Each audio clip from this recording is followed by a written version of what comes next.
तो दोस्तों आज हो गया 25 जनवरी 2021। बिहार समेत देश दुनिया की बड़ी और ताज़ा समाचार लेके आए सिर्फ आपके लिए। चलिए फटाफट खबर शुरू करते हैं। उससे पहले चैनल को अब तक सब्सक्राइब ना किया हो तो फटाफट चैनल को सब्सक्राइब कर दे, लाइक कर दे, शेयर कर दे ताकि इसी तरह की खबर आप हर रोज़ देख सके। चलिए शुरू करते हैं आज की पहली बड़ी खबर। किसान संगठनों ने दिल्ली में 26 जनवरी को ट्रैक्टर रैली निकालने का ऐलान किया है। इसको लेकर सिंधु बॉर्डर पर पुलिस और किसान संगठनों के बीच मीटिंग हुई है। इस बीच किसान नेता बलबीर सिंह ने ट्रैक्टर रैली के रूट प्लान को लेकर बयान दिया है। उन्होंने कहा है कि पुलिस के मुताबिक ये रैली पूरी होने में 48 घंटे का समय लगेगा। किसान नेता ने कहा है कि हम इस रैली में सिर्फ ट्रैक्टर लेकर जाएंगे, किसान ट्रॉलियों को आंदोलन स्थल पर छोड़कर आएंगे। उधर योगेंद्र यादव ने दावा किया है कि ट्रैक्टर रैली के लिए पुलिस से औपचारिक अनुमति मिल गई है। आपको बता दें कि बलबीर सिंह ने कहा कि 26 जनवरी को ट्रैक्टर रैली के बाद भी हमारा आंदोलन खत्म नहीं होगा, कोई भी अपने घर नहीं जाएगा। किसान नेता के मुताबिक एक ट्रैक्टर पर 4 या 5 लोग ही होंगे।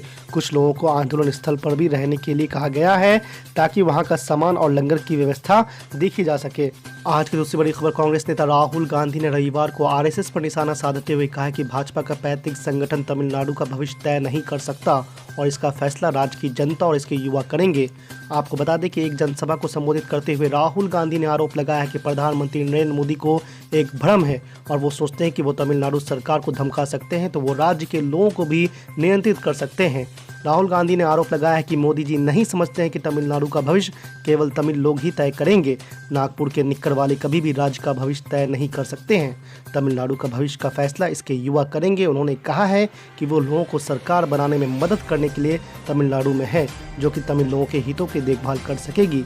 आपको बता दें कि राहुल गांधी ने कहा है कि उनके तमिलनाडु के साथ घरेलू संबंध है। इसी के साथ कृषि कानून को लेकर प्रधानमंत्री नरेंद्र मोदी पर निशाना साधते हुए कांग्रेस नेता राहुल गांधी ने कहा है कि हम नरेंद्र मोदी को भारत की नींव बर्बाद करने की अनुमति नहीं देंगे। आज की तीसरी बड़ी खबर। इजरायल में भ्रष्टाचार के आरोपों से घिरे प्रधानमंत्री नेतन्याहू के खिलाफ साप्ताहिक प्रदर्शन के लिए यरूशलेम में हजारों लोग जमा हुए और उनसे इस्तीफा की मांग की गई। इसके अलावा देश के अन्य इलाकों में भी चौराहों और पुलों पर कई छोटे छोटे प्रदर्शन अब भी जारी है। आपको बता दें कि नेतन्याहू पर धोखेधाड़ी, विश्वासघात और 3 मामलों में रिश्वत लेने के आरोप लगे हैं। ये मामले उनके अरबपति सहयोगी और मीडिया क्षेत्र के दिग्गजों से जुड़े हुए हैं। नेतन्याहू इन सभी आरोपों से इनकार करते रहे हैं, लेकिन प्रदर्शनकारियों का कहना है कि आरोप के साथ ही साथ वो उचित तरीके से देश का नेतृत्व नहीं कर सकते हैं। आपको बता दें कि पिछले साल गर्मी के मौसम से ही प्रत्येक सप्ताह इन प्रदर्शनों का आयोजन किया जा रहा है। खासतौर पर यरूशलेम के एक चौराहे पर नेतन्याहू के आधिकारिक आवास के निकट विरोध प्रदर्शन का आयोजन होता है। सर्दी के मौसम में भले ही इसमें शामिल होने वाले लोगों की संख्या कम हुई हो, लेकिन प्रदर्शन अब भी जारी है। आपको बता दें कि इजरायल में 2 साल के भीतर मार्च में चौथी बार चुनाव होंगे और प्रधानमंत्री को अपनी लिकुड पार्टी के भीतर भी चुनौतियों का सामना करना पड़ रहा है। आज की चौथी बड़ी खबर। असदुद्दीन ओवैसी की पार्टी ऑल इंडिया मजलिस से इत्तेहादुल मुस्लिमीन बंगाल में चुनाव लड़ने के लिए अपने कमर कस चुकी है। जी आपको बता दें कि AIMIM से हैदराबाद के पूर्व मेयर पहुंचे बंगाल और उन्होंने क्या कुछ बोला है, आइए उसे देखते हैं। बीजेपी में नहीं मिल जाएंगे। मजलिस तो हमेशा बीजेपी का मुकाबला करती थी, करती है और इंशाअल्लाह ताला जब तक मजलिस के हर एक वर्कर की जान में जान है, बीजेपी से मुकाबला करते रहेंगे। बस इनके विधायकों में क्या वो कुव्वत है, क्या वो ताकत वो है कि ये बीजेपी का मुकाबला कर सकेंगे? क्या सुखनंदो जो बीजेपी में शामिल हुआ, कि इसको मुसलमानों ने वोट नहीं दिया टीएमसी के नाम पर?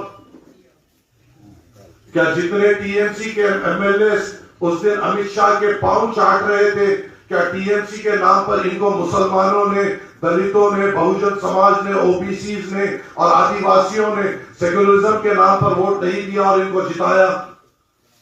हमारा वोट लिए बाद से जब ये जाकर अमित शाह की गोद में बैठकर उसके जूते चाटना शुरू कर दिए, तो इसकी क्या गारंटी है कि आगे जाकर ये हमारा वोट लेकर उनके तलवे नहीं चाटेंगे? क्या इसकी कोई गारंटी ले सकता है? वो लोग जो टीवियों पे आकर आपके और मेरे सामने बात करते हैं कि मजलिस को नहीं आना चाहिए, क्या तुम ठहर कर ये बोल सकते हो कि अगर हम तुमको वोट देंगे तो तुम्हारे MLA जाके नरेंद्र मोदी के गोद में नहीं बैठेंगे? क्या ये गारंटी तुम दे सकते हो? ये नहीं दे पाएंगे, क्योंकि इनको पता नहीं कब कौन चले जाएगा। आज जितने मिनिस्टर तृणमूल के, जितने MLA कांग्रेस के, जितने MLA CPA का लेफ्ट के जो बीजेपी में जाकर मिले हैं, क्या इनको मुसलमानों ने, दलितों ने, बहुजन समाज ने क्या इनको वोट नहीं दिया? इन पे भरोसा करने के काबिल नहीं है। कल अगर खुदा ना खास्ता इनको जरूरत पड़ेगी तो कुछ पैसों की लालच में या ओहदों की लालच में या पोस्ट की लालच में ये जाके उस अमित शाह उस नरेंद्र मोदी के तलवे चाटने में कोई कसर नहीं छोड़ेंगे और वहां पर बैठकर झुककर चाटेंगे। मगर वो मजलिस इत्तेहादुल मुस्लिमीन असदुद्दीन अवैसी साहब के पार्टी के वर्कर्स होंगे जो आखिरी दम तक इससे मुकाबला करते रहेंगे, क्योंकि बिकना और फटना हमारे खून में नहीं।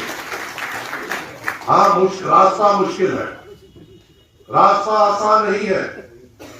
बहुत सारे लोग आकर आपके और मेरे सामने बहुत सारे बातें करेंगे, मगर हमें डरने और घबराने की जरूरत नहीं।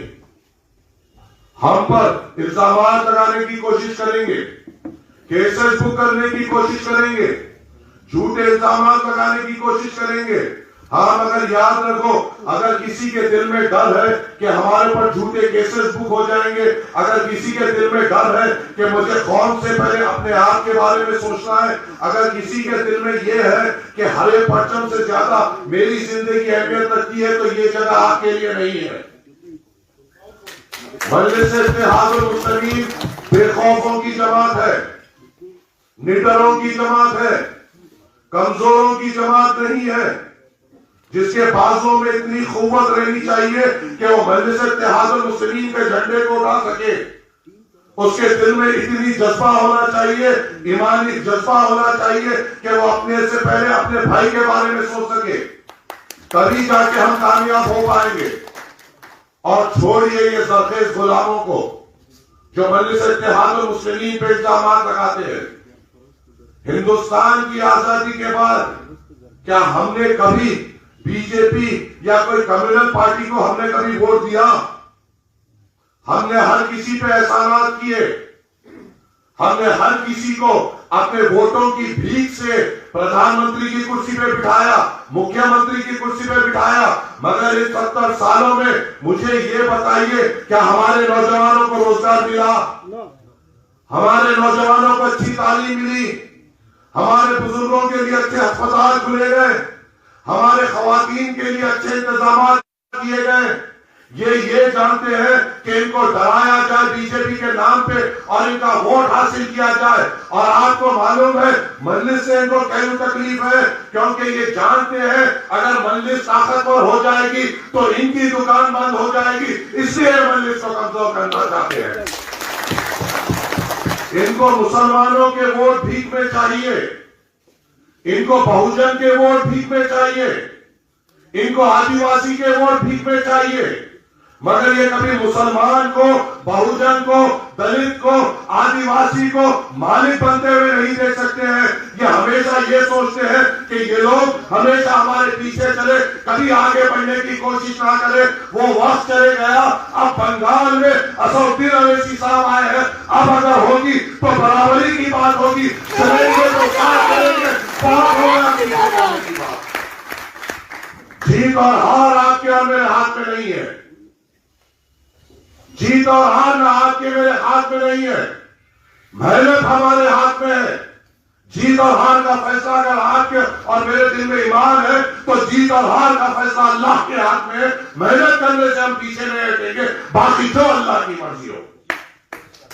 अरे हम पे इल्जाम लगाने वाले, हम पर मुस्कुराने वाले, हम पर 10 किस्म के बातें करने वाले, एनआरसी, एनपीआर, सीए जब आया, जो लोग आज हम पर मुस्कुराते हैं, जो आज हम पे इल्जाम लगाते हैं, कल तुम जब रोड पे निकले हुए थे तुम्हें ये एहसास नहीं था एनआरपी, एनसीआर और सीए इसलिए पास हुआ क्योंकि जिसको तुमने भीख से नवाजा उस ट्रिब्यूनल के 7 एमपी उस दिन मौजूद नहीं थे और तुमको धोखा देते हुए ये बिल पास किया गया। क्या इतना भी एहसास नहीं है?